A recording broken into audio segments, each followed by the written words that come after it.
எந்த ஊரு? சரிண்ணா. நான் எங்க இருந்து வரேன் தெரியுமா? இருக்கட்டும்ண்ணா, உங்களால எனக்கு ஒரு கர்மம் இருக்கட்டும். சரி, தர்மம் இருக்கட்டும். ஆ, நான் எங்க இருந்தோ வரேன். சரிண்ணா. இப்பதான் வந்து நின்னேன். சுத்தின்னு இப்படி சுத்தி வந்து இப்படி கேக்குறீங்களே, இந்த ஊர்ல இந்த தெருவுல எவ்வளவு வீடு இருக்கு. திடீர்னு இப்படி இதுதாண்ணா கேட்கணும்னு நான் எப்படி முக்கியமான ஆளாக பார்த்துட்டு போகிறேன். முக்கியமான ஆளா? என்னை பார்த்தா முக்கியமான ஆள் மாதிரி தெரியுதா? இல்லைண்ணா, உங்களை வேறு பெரிய ஆளுன்னு நான் சொல்ல முடியுமா? இந்த மாதிரி பெரிய ஆளுங்களா? என்னதான் அப்படி சொல்ல, இவ்வளவு பேர் இருக்காங்களே, இப்ப காரை சுத்தி வந்து இப்படி கேக்குறீங்களே, நான் கேக்குறேன். உன்கிட்ட கேட்டா கிடைக்குமா கிடைக்காதான்ட்டு எப்படி? இல்லைண்ணா, அப்படிலாம் இல்லை. அப்பா அம்மாலாம் இறந்துட்டாங்க, நான் வந்துட்டேன். ம்.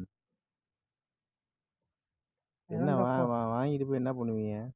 இறந்த அரிசி இது குழம்புக்கு வேண்டிய காய்கறி வீடு இருக்கா? மிஷினில் வீடு. முசிறில இருந்து இங்க தொட்டியத்துக்கு ஏன் வந்தீங்க? குலதெய்வம் தட்டுன்னு போயிருந்தாண்ணா.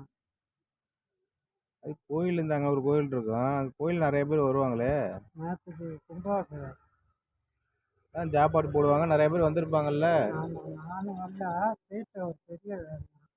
கலெக்ஷன் ஆகலையா? அதனால கலெக்ஷன் ஆனா என்ன? எவ்வளவு கலெக்ஷன் ஆகும் ஒரு நாளைக்கு? என்ன ஒரு 50 ரூபா 50 ரூபா எடுத்துட்டு அரிசி வாங்கிக்கிறேன். காய் செலவு, மிளகாத்தூள், கொத்தமல்லி தூள், புளி, ஆ பருப்பு இதெல்லாம் வாங்கணும்ல. அப்படியேங்க அப்பா. 50 ரூபாய்க்கா? 50 ரூபாய்க்கு சோறே தர மாட்டாங்க ஹோட்டல்ல. 50 ரூபாய்க்கு இவ்வளோ பெரிய லிஸ்ட் போடுறீங்க? 50 ரூபா இந்த செலவு தான். ம். வீட்டில் ஆக்கிக்குவேன்.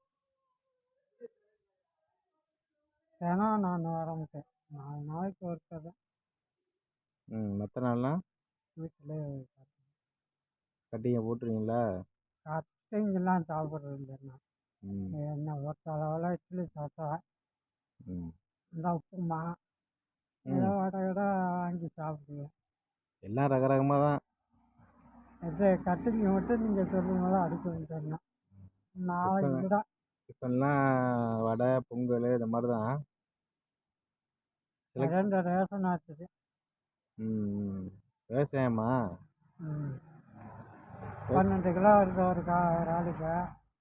பத்த மாட்டேங்குதா? ம். வாங்கி தானே ஆகணும்ண்ணா. வீட்டில் யார் இருக்கா? பசங்களாம் இருக்காங்களா? நான் வந்து தான் கல்யாணம்லாம் ஆகலை, அப்பா அம்மாலாம் இறந்துட்டாங்க. கல்யாணம் ஆகாமல் இருந்து